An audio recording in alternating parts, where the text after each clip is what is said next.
Good evening dear students.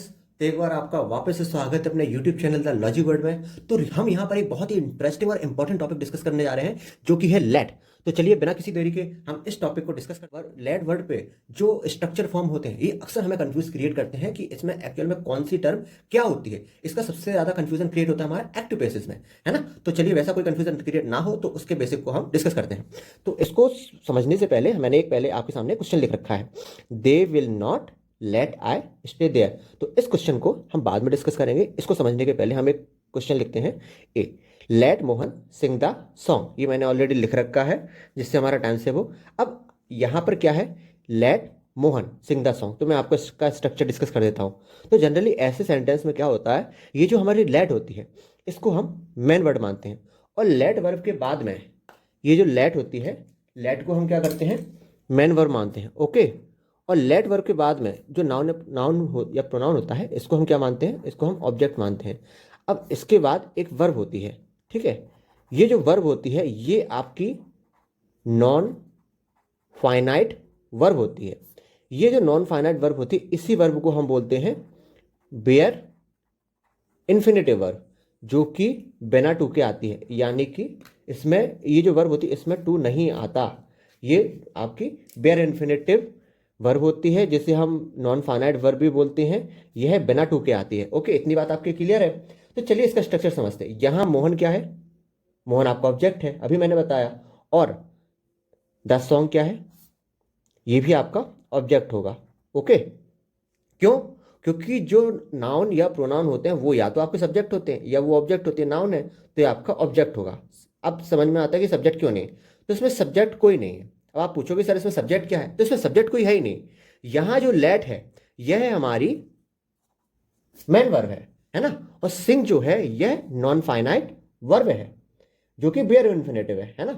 तो late के साथ हम जो वर्ब लिखते हैं, लेट के साथ यहां पर जो आपकी वर्ब होती है मैं आपको लिख देता हूं, यह आपकी नॉन फाइनाइट वर्ब होती है जो कि आपकी बेयर इन्फिनिट वर्ब होती है जो विदाउट टू के आती है। यानी कि बिना टू के वर्ब आती है, इसमें टू नहीं लगा होता है ना। ओके, तो जब हम किसी को अब बात आती है कि सर इसमें सब्जेक्ट क्या है। तो इसमें आपका सब्जेक्ट होगा, इस वाले सेंटेंस में आपका जो सब्जेक्ट होगा वो सब्जेक्ट होगा यू। अब आप पूछोगे सर क्यों और कैसे, यू हमारा सब्जेक्ट क्यों होगा, वो तो यहाँ पे मेंशन ही नहीं है। तो जब हम किसी को ऑर्डर, एडवाइस या रिक्वेस्ट करते हैं तो वहां पर जो हमारी मेन वर्ब होती है उस वर्ब का सब्जेक्ट हमेशा लिसनर होता है। ये आपका इंपेरेटिव सेंटेंस है, let Mohan sing the song. तो इसका हमें सेंस समझना पड़ेगा, सेंटेंस का सेंस है क्या। मैंने बोला let Mohan sing the song, यानी कि मोहन को गाना गाने दो। तो हम तो इंस्ट्रक्ट कर रहे हैं लेकिन सुन तो कोई दूसरा ही रहा है ना। तो जो सुनने वाला होता है, जो लिसनर होता है, वो लिसनर हमारा क्या होता है, वो यू होता है जो कि एक सेकंड पर्सन होता है ना। जो कि सेकंड पर्सन होता है और सेकंड पर्सन होता क्या है, यू। इसलिए हम कहते हैं कि इंपेरेटिव सेंटेंस में, अब आप पूछोगे इंपेरेटिव सेंटेंस क्या होते हैं। इंपेरेटिव सेंटेंस जिसमें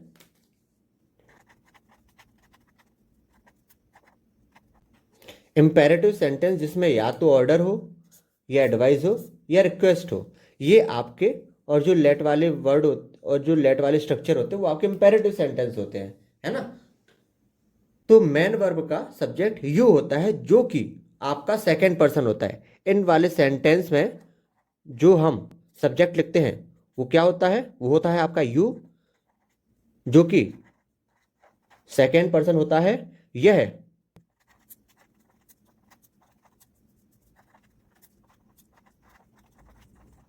है ना। सब्जेक्ट यू क्यों होता है, क्योंकि यह हमारा लिसनर होता है ना। तो इतनी बात क्लियर है। तो जिस तरीके से वहां मोहन लेट वर्ब का ऑब्जेक्ट है, ये जो मोहन है यह क्या है, लेट वर्ब का ऑब्जेक्ट है। उसी तरीके से ये जो सेंटेंस हमने लिखा है तो यहां पर हमारी लेट क्या होगी, लेट होगी हमारी मेन वर्ब। तो इसके बाद जो हम लिखेंगे ये क्या होगा, ये होगा हमारा ऑब्जेक्ट किसका, इस लेट वर्ब का। और ये जो स्टे लिखा है ये क्या होगी हमारी वर्ब, कौन सी वर्ब, नॉन फाइनाइट वर्ब जो कि विदाउट टू के आएगी। इसमें टू नहीं आता। अब आप बोलोगे सर इसमें सब्जेक्ट क्या है, तो जिस तरीके से इस वाले सेंटेंस में सब्जेक्ट हमारा यू है, तो इसी केसेस में भी हमारा सब्जेक्ट क्या होगा, यू होगा। तो इसे हम, ये जो केस लिखा है इतना, ये वाला हिस्सा, तो इस वाले हिस्से में अगर आपका सब्जेक्ट लिखा नहीं है, आई आपका ऑब्जेक्ट होगा, तो आई का ऑब्जेक्टिव केसेस आएगा। आई का क्या आएगा, आई का आएगा ऑब्जेक्ट केस। तो आई का ऑब्जेक्टिव केस क्या होता है, मी, जो कि मैंने आपको सेकंड लेक्चर में डिस्कस किया है कि कौन से नॉमिनेटिव केस होते हैं और कौन से ऑब्जेक्टिव केस होते हैं। तो आपको उसको समझने के लिए सेकंड लेक्चर प्रेफर करना होगा, ठीक है। सब आपका आंसर क्या होगा, they will not let me stay there. यहां पर आपका सब्जेक्ट क्या होगा तुम्हारे स्ट्रक्चर के लिए, यू। इस वर्ब के लिए, ये जो वर्ब है, इस वर्ब के लिए आपका सब्जेक्ट तो दे होगा, लेकिन यहां लेट वर्ब के लिए सब्जेक्ट होगा वो आपका यू होगा। तो आपका ये पहला स्ट्रक्चर क्लियर है। दूसरा एग्जांपल है हमारा, लेट दे गो, लेट दे गो नाउ। यहां देखने में लग रहा है कि ये जो हमारा गो है ये मैन वर्ब होगा, जो कि अक्सर हमसे गलतियां होती हैं, है ना, जबकि ऐसा नहीं है। यहां पर ये जो लेट है ये हमारा मैन वर्ब होगा। तो अब भी मैंने आपके सामने जो स्ट्रक्चर डिस्कस किया कि लेट अगर मैन वर्ब है तो इसके बाद जो वर्ड आता है वो हमारा क्या होता है, ऑब्जेक्ट होता है ना। और इसके बाद जो हमारी वर्ब आती है, ये वर्ब हमारी क्या होती है, नॉन फाइनाइट वर्ब होती है, जो कि एक बेयर इन्फिनेटिव वर्ब होती है, जो कि विदाउट टू के लिखी जाती है, इसमें टू नहीं आता। अब आप पूछोगे सर इसमें सब्जेक्ट क्या है, तो अब भी मैंने बताया कि जो भी इंपेरेटिव सेंटेंस होते हैं इनका सब्जेक्ट हमेशा आपका लिसनर होता है, जो कि सेकंड पर्सन होता है। तो सेम इस वाले केस में भी आपका जो सब्जेक्ट होगा वो आपका क्या होगा, लिसनर होगा। और लिसनर क्या होता है, सेकंड लेक्चर में मैंने आपका डिस्कस किया है, जो आपका यू होता है वो आपका लिसनर होता है। और यू कौन सा सब्जेक्ट होता है, ये आपका कौन सा पर्सन होता है, ये आपका सेकंड पर्सन होता है। इसको लिखा या बोला नहीं जाता, यह अंडरस्टूड होता है। ओके, तो अगर यह दे आपका ऑब्जेक्टिव केस है तो दे का ऑब्जेक्टिव केसेस आएगा। और तो दे का ऑब्जेक्टिव केसेस क्या होता है, वो होता है आपका देम, जो कि मैंने आपको सेकंड लेक्चर जो प्रोनाउन का लिया है उसमें मैंने क्लियर इसकी थ्योरी डिस्कस कर रखी है। तो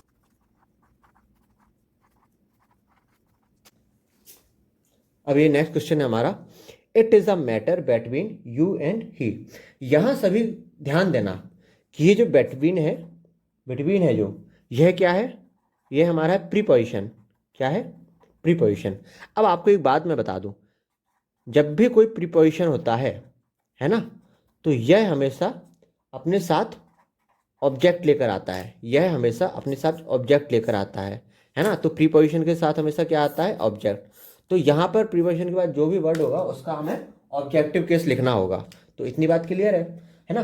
तो अब एक चीज ध्यान दीजिए, यहां पे ये जो यू लिखा है, अभी मैंने इस स्ट्रक्चर बताया, तो इस स्ट्रक्चर के हिसाब से बिटवीन आपका प्रीपोजिशन है, तो ये जो यू होगा, अब चूंकि और यहाँ पे एक वर्ड है ही, ये दोनों जुड़े किससे हैं, एंड से। एंड आपका क्या है, कंजंक्शन है। ओके, अब आप बोलोगे सर प्रीपोजिशन क्या होता है, कंजंक्शन क्या होता है, तो ये मैं आपको जब इसका टॉपिक डिस्कस करूंगा उसमें बता दूंगा।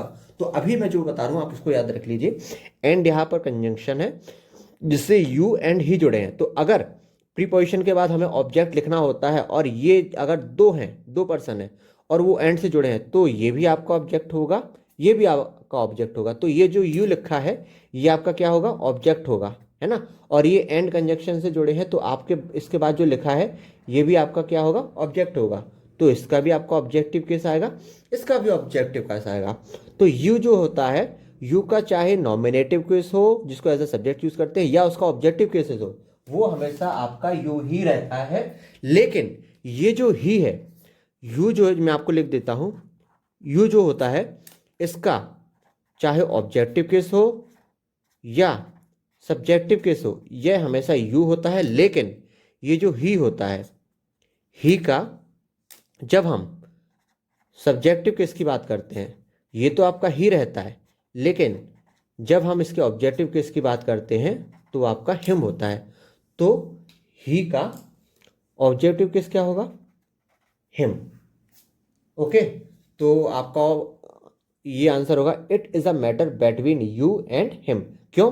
क्योंकि प्रीपोजिशन आपका क्या है, बिटवीन है, और प्रीपोजिशन के बाद हमेशा ऑब्जेक्ट आता है। अब चूंकि ये एंड कंजंक्शन से जुड़े हैं तो ये भी आपका ऑब्जेक्ट होगा, ये भी ऑब्जेक्ट होगा। यू का आपका सब्जेक्टिव केस हो या नॉन ऑब्जेक्टिव केस हो, दोनों यू ही रहता है, लेकिन ही का सब्जेक्टिव केस आपका ही होता है, लेकिन ऑब्जेक्टिव केस आपका हिम होता है। नेक्स्ट क्वेश्चन लिखते हैं।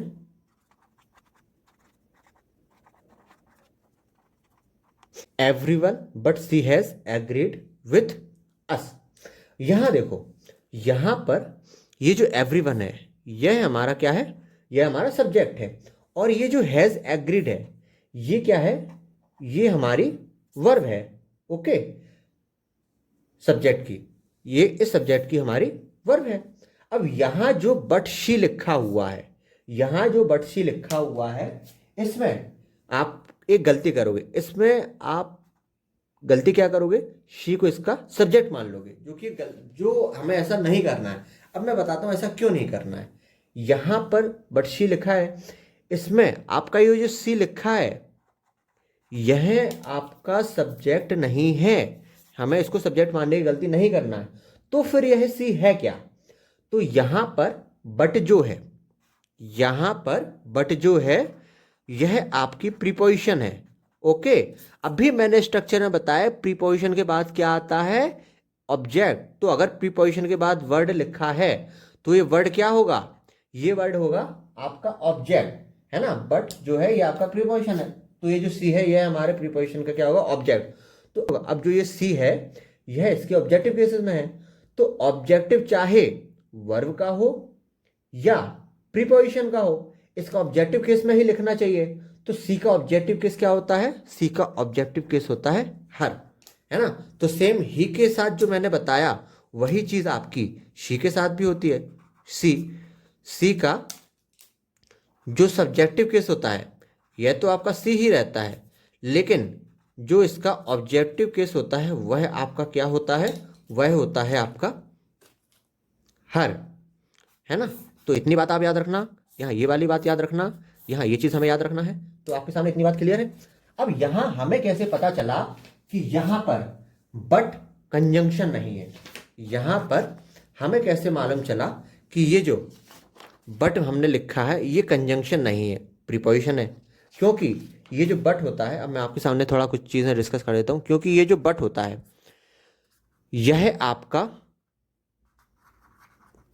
कंजंक्शन भी होता है और प्रीपोजिशन भी होता है ना। तो जब ये कंजंक्शन का सेंस देता है, तो जब इसका मतलब यूज हम एज अ कंजंक्शन करने के लिए करें, तो जहां पर यह कॉन्ट्रास्ट हो करे, यानी कि जब यह येट या स्टिल का सेंस दे, तब यह क्या होता है, येट स्टिल या कॉन्ट्रास्ट हो करे, तब यह क्या होता है, तब यह आपका कंजंक्शन होता है ना। मगर यहां पर ये जो बट है, ये जो यहां पर बट है, यह यहां पर एक्सक्लूजन शो कर रहा है। एक्सक्लूजन शो करना मतलब एक्सक्लूडिंग, उसको छोड़कर।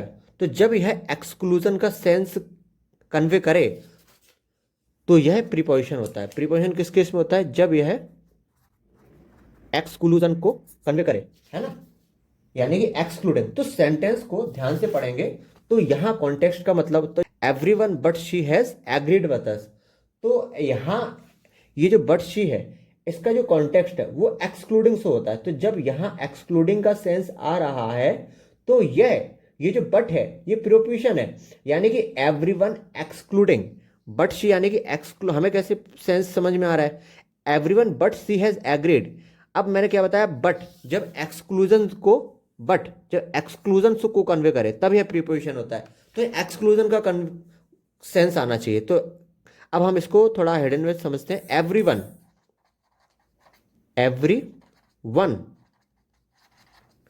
एक्सक्लूडिंग हर, यानी कि उसको छोड़कर बाकी सभी लोग हमारे साथ एग्री हो गए, है ना, मगर वह एग्री नहीं हुई, तो हर का एक्सक्लूजन हो गया एवरीवन में से। तो यहां बट जो है प्रीपोजिशन होगा, प्रीपोजिशन के बाद हमें हमेशा ऑब्जेक्ट लिखना होता है ना। प्रीपोजिशन के बाद हमें क्या लिखना होता है, हमेशा ऑब्जेक्ट लिखना होता है, और ऑब्जेक्ट हमेशा ऑब्जेक्टिव केस में ही लिखा जाएगा।